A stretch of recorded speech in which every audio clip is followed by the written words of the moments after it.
The General Social Survey is a nationally representative survey of adults in the United States conducted since 1972. The GSS collects data on contemporary American society in order to monitor and explain trends in opinions, attitudes, and behaviors. Altogether, the GSS is the single best source for sociological and attitudinal trend data covering the United States. You'll hear more about what's specifically included in the GSS in the next sections. Traditionally, the GSS is a biennial face-to-face survey. It consists of static core content that changes very little from round to round.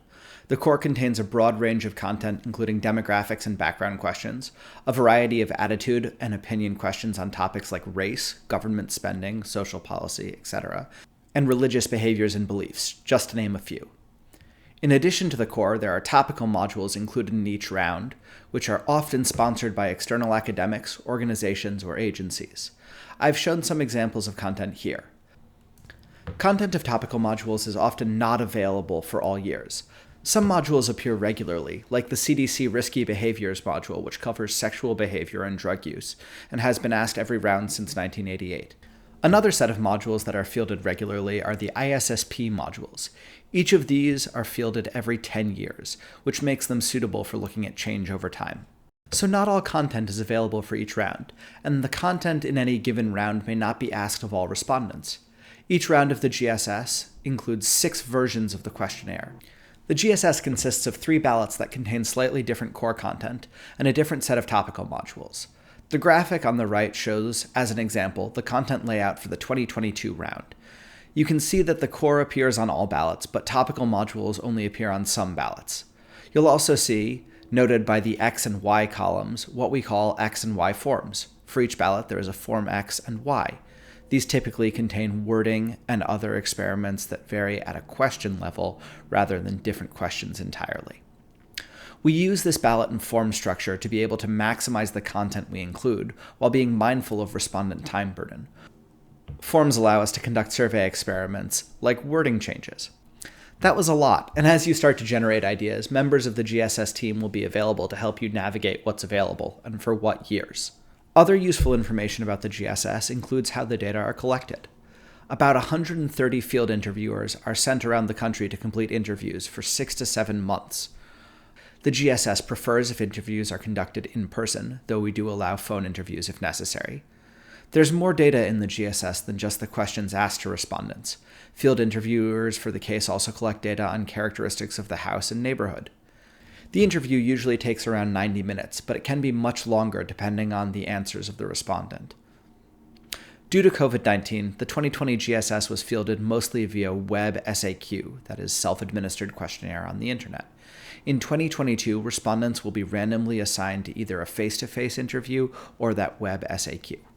You can always look at the GSS Data Explorer as a tool for reviewing GSS data. The Data Explorer can be found at gssdataexplorer.norc.org. It offers access to GSS data and pairs it with information about each variable, like the question wording and the years the variable was measured. The easiest way to explore this is via Search GSS Variables in the upper right-hand corner of the site, highlighted on your screen here. Now I'll walk you through each of the components of a GSS Data Explorer variable page so that you can help make sense of it. The first thing you'll see is the survey question, the question text associated with the variable. In this example, for grass, the question text is, do you think the use of marijuana should be made legal or not? The year availability is now highlighted. It shows you what years the question was asked, as well as what ballots the question was asked on. When you see a solid color, it was on all 3 ballots, and when you see that fill, it was on 2 or 1 ballot, but not all 3. The variable name is now highlighted. GSS variables use a mnemonic rather than an alphanumeric code.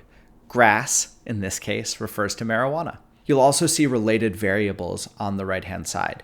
These may help you have ideas for any variables of interest, things that may be connected to them via how they're asked in the GSS or what the topics they include are. Here we want you to take a look at what some GSS trends look like so that you have a sense of how the data work and what you can do with it. GSS trends take one of several forms.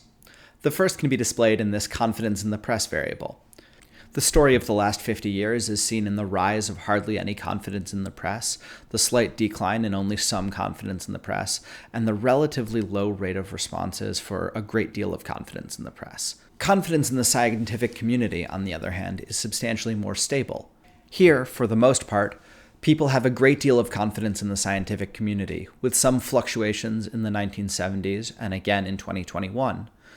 The outliers are the people who have hardly any confidence, and that has remained stable for the entire lifetime of the GSS. Finally, you can see changes in attitudes or opinions responding to world events, such as the massive increase in people who had hardly any confidence in financial institutions in the wake of the Great Recession, beginning in 2010 and continuing through the rest of that decade.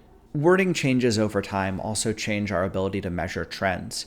Here, the GSS variable mer homo only has 3 time points, 1988, 2004, and 2021, because in the intervening time, there was a wording change. Mer homo asked if gay people should have the right to marry, and mer homo 1, the intervening variable, asked the respondent's attitude on the statement, gay people have the right to marry. You can see there's been a shift towards strongly agree over the past 35 years quite clearly. Now for an example of the kind of research and policy research you can do with the GSS. Because the topics covered by the GSS are so wide-ranging, you don't need to rely on a single item to answer your question. You can often find a variety of items on a given topic to add context. Let's say you're a public health scholar interested in, from a public health perspective, marriage and family. The GSS has quite a few different variables and information that we could look at to discuss this in the core and a couple of topical modules. First, you could look at, in the core, demographics like age and marital status, household composition, who lives with the respondent and the relationships between household members, and attitudes and opinions about marriage and family. In the first topical module, the C2C high-risk behaviors module, you could look at sexual history, drug use, and attitudes about HIV and AIDS. And in the ISSP family and gender roles module, you could look at more specific attitudes and opinions about marriage, family, and gender roles. So let's do an example of that. Let's look at the GSS question regarding extramarital sex. This is the mnemonic exmer sex, if you're curious. Is sex with a person other than your spouse wrong? We see here that while society has changed dramatically over the last 50 years, some views, such as attitudes towards extramarital activities, have not changed dramatically. In 1973, 70% of people thought it was always wrong, and in 2021, 64% of people thought it was always wrong. So what are some other variables that we could use to shed more light on exmer sex? We could look at the sex of the respondent. We could look at the respondent's marital status. How many sexual partners the respondent had in the last year. Who the respondent had sex with in the past year. All of these variables can help us build a clearer picture of what America's values around extramarital sexual relations truly are, and even what conditions inform those decisions. First, we'll look at male versus female respondents. It may be tricky to see, but male respondents are more likely to leave some wiggle room by agreeing that extramarital sexual relations are almost always wrong, as compared to female respondents, who are more likely to agree that it is always wrong. Next, we'll look at married versus divorced respondents. Looking closely at the graphs here, since the scale isn't 1-to-1, divorced respondents appear much more likely to give answers other than always wrong when asked about their opinions on people having extramarital relationships, though this is subject to a lot of movement. Lastly, for this example, we'll look at respondents who have only one partner and respondents who are married but have multiple partners. As you can see, married people with multiple partners are much less likely to say that having extramarital sex is always wrong. In the last 2 rounds of the GSS, fewer than half our respondents with multiple partners in the last year think that extramarital sex is always wrong. Will this trend continue? Only time will tell. How could we talk about these findings for the general public? Well, let's think about a series of tweets. First, is extramarital sex always wrong? It depends on how you slice it, and we give the basic frequencies of response. Then, people with more complicated marital history, such as divorce, multiple partners in a year, are more likely to say that marital sex is not always wrong, showing the divorce and multiple partners graphs that you just saw. And then finally, in the past 2 rounds of the General Social Survey, fewer than 50% of respondents with multiple partners think that extramarital sex is always wrong. How else might we re-examine our assumptions about relationships in the face of changing composition of households? Any questions?